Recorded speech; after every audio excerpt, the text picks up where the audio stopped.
أعوذ بالله من الشيطان الرجيم بسم الله الرحمن الرحيم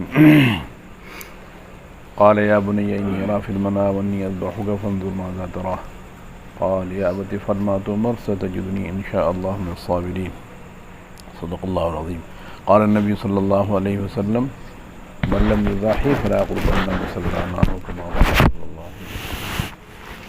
آپ سو تو نہیں رہے بھائی ہیں؟ نیند تو نہیں آ رہی ابھی؟ مختصر سی بات کرنی ہے چونکہ قربانی کا مہینہ ہے یہ، اس کے متعلق تھوڑی سی بات کر لیتے ہیں. سیدنا ابراہیم علیہ السلام کو اللہ سبحانہ و تعالیٰ نے بڑھاپے میں ایک بچہ عطا فرمایا، بڑی امیدوں اور بڑی دعاؤں کے بعد.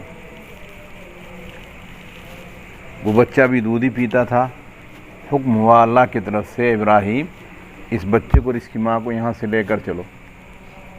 تو بچے کو اور ان کی ماں کو لے کر چل دیے.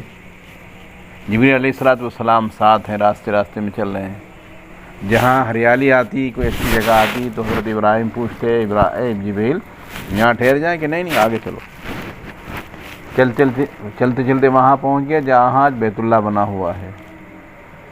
وہاں کوئی انسان نہیں، کوئی گھر نہیں، کوئی سامان نہیں، کوئی کھانے پینے کی چیز نہیں، بالکل جنگل بیابان. چھوٹا چھپر ڈالا ان دونوں کے لیے. ابھی ڈال کر فارغ ہوئے تو اللہ نے حکم دیا تم واپس ہو جاؤ. بیوی بچے کو جنگل بیابان میں چھوڑ کر واپسی کا حکم مل رہا ہے. حضرت ہاجر پیچھے چل رہی ہیں اور پوچھ رہے ہیں یہاں چھوڑ کر کیسے جا رہے ہو آپ؟ لیکن جواب نہیں دے رہے، دیکھ بھی نہیں رہے کہ اللہ سبحانہ و تعالیٰ ناراض نہ ہو جائے. حضرت ہاجر سمجھ گئی کہ کوئی نہ کوئی بات ضرور ہے. پوچھا حضرت ہاجر نے کیا آپ کو اللہ نے حکم دیا ہے؟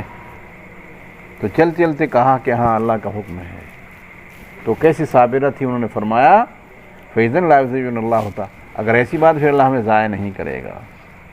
دونوں ماں بیٹے وہاں موجود. ادھر ابراہیم علیہ السلام نے جب بیٹے اور بیوی چھپ گئے اور آڑ میں ہو گئے، دعائیں مانگنی شروع کی. قرآن کریم نے ان دعاؤں کو نقل کیا ہے. ربنا انی اسکنت من ذریتی بواد غیر ذی زرع، اے اللہ میں نے اپنے بچوں کو اور بیوی کو جنگل بیابان میں چھوڑا ہے. اللہ ان کو نماز قائم کرنے والا بنا دے اور اس کو بستی بنا دے، اس سے شہر بنا دے، اور دنیا کی چیزیں کھنچ کر آ جائیں یہاں، اس کو ایسا بنا دے. دعائیں مانگ کر پھر چلے گئے. کبھی تشریف لاتے تھے پھر واپس ہو جاتے تھے. جب بچہ اس قابل ہو کہ باپ کا ہاتھ بٹائے، خواب میں دیکھا ابراہیم علیہ السلام نے کہ میں اپنے بچے کو ذبح کر رہا ہوں. نبی کا خواب وہی ہوتا، سچا ہوتا ہے. خواب دیکھتے آپ چل پڑے مکہ مکرمہ کے ارادے سے. مکہ پہنچ گئے. بیٹے سے کہا بیٹا میں تمہیں خواب میں ذبح کرتا ہوا دیکھ رہا ہوں. جو میں نے آیت شریف پڑھی اس میں یہی ہے، یا بنی انی اری فی المنام انی اذبحک، میں تجھے ذبح کر رہا ہوں، تیری کیا رائے ہے؟ بیٹا بھی کیسا بیٹا تھا، وہ بھی نبی بننے والے تھے. یا ابت افعل ما تؤمر ستجدنی ان شاء اللہ من الصابرین، اے میرے ابا جو کچھ آپ کو اللہ نے حکم دیا اس کو کر گزریں، دیر نہ کریں اس میں. ابراہیم علیہ السلام کے اطمینان ہو گیا. اپنی بیوی کو بتایا کہ اللہ کا حکم ہے میں اپنے بیٹے کو اللہ کے راستے میں قربان کروں. بیوی خوشی سے راضی ہو گئی. میں کہہ رہا ہوں اور آپ سن رہے ہیں، یہ دونوں چیزیں آسان ہیں، مگر جس کے ساتھ یہ واقعہ پیش آ رہا اس پر کیا گزر رہی ہوگی. اکلوتے بیٹے کو ذبح کرنے کا اللہ حکم دے رہے ہیں، جاؤ ذبح کرو اس کو. چنانچہ لے کر چل دیے. مینا میں پہنچے، حج کے لیے گئے ہوئے ہیں، انہیں پتہ مینا میں پہنچے شیطان راستے میں آڑ بن کر کھڑا ہو گیا، جانے نہیں دے رہا ہے. اللہ نے حکم فرمایا کہ کنکر اٹھاؤ، ساتھ اس کو مارو. ساتھ کنکر ماری، بھاگا وہاں سے. پھر آگے جا کر راستہ روک کر کھڑا ہو جاتا ہے. پھر اللہ نے حکم دیا کنکر مارو، پھر ماری ساتھ کنکر، بھاگا. پھر آگے پھر راستہ روک کر کھڑا ہو گیا. پھر اللہ کا حکم آیا اس کو کنکر مارو، کنکر ماری، پھر بھاگا. اللہ سبحانہ و تعالیٰ کو ابراہیم علیہ السلام کی ہدایت اس قدر پسند آئی کہ ہر حاجی کے لیے اس کو لازم کر دیا، جو نہیں مارے گا کنکر اس پر دم لازم آ جائے گا. اور ہر ایک کنکری پر اللہ سبحانہ و تعالیٰ ایک گناہ بڑا معاف کرتے ہیں.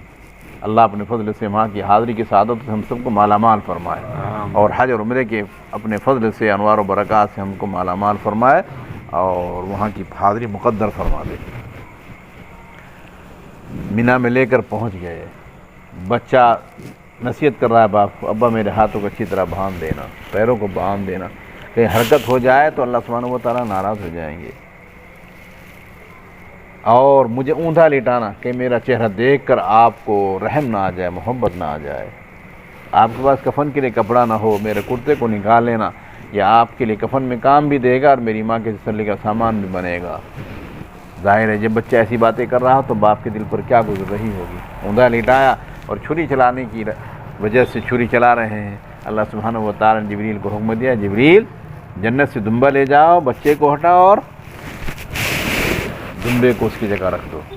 جبریل نے بچے کو ہٹایا، دمبا رکھ دیا اور اس کے گلے پر چھری چلی، اور ابراہیم علیہ السلام نے آنکھوں سے پٹی کھول کر دیکھا دمبا کٹا پڑا ہے اور بیٹا برابر نہیں کھڑا ہے۔ اللہ کا شکریہ ادا کیا۔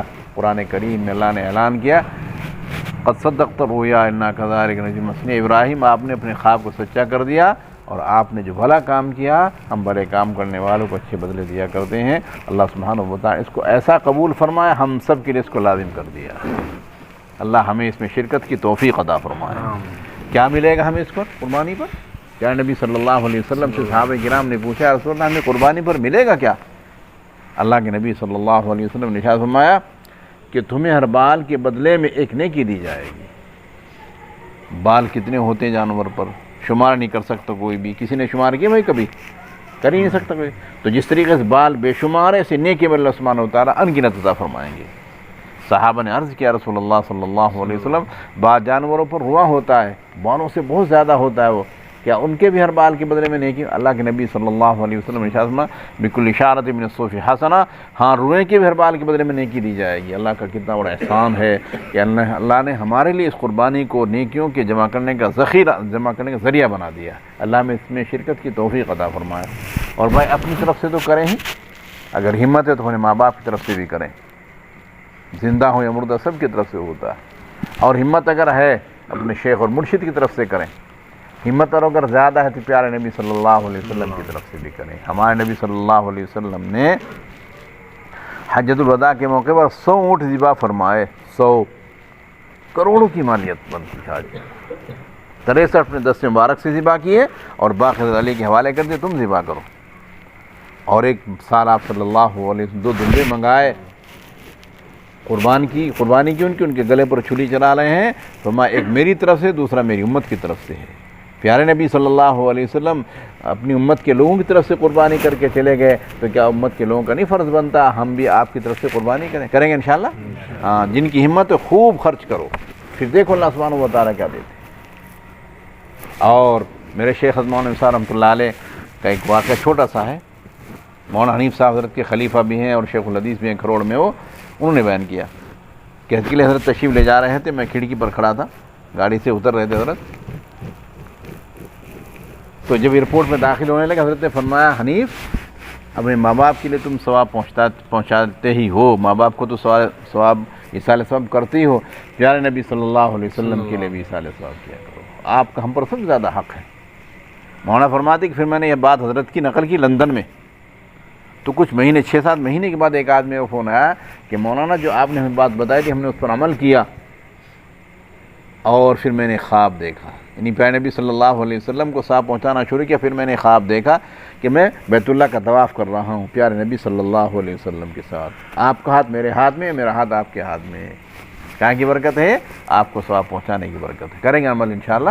ہاں، پیارے نبی صلی اللہ علیہ وسلم اور جن کی اور زیادہ ہمت ہے وہ ازواج مطہرات کی طرف سے بھی کریں، صحابہ کرام کی طرف سے کریں، انبیاء علیہ السلام کی طرف سے کریں، جن کو اللہ نے وسعت دی ہے وہ کریں۔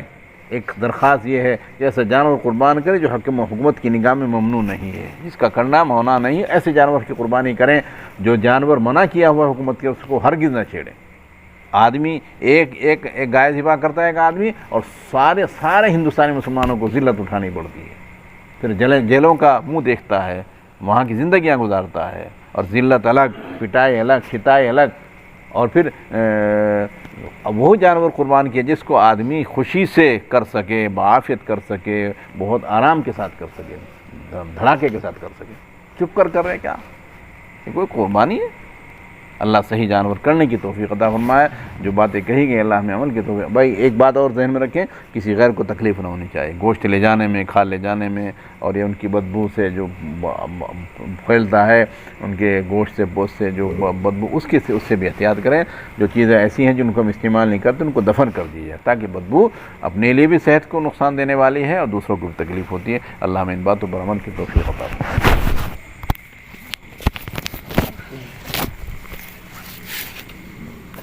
حاجی کے لیے دعا کریں اللہ ان کے حجوں کو قبول فرمائے.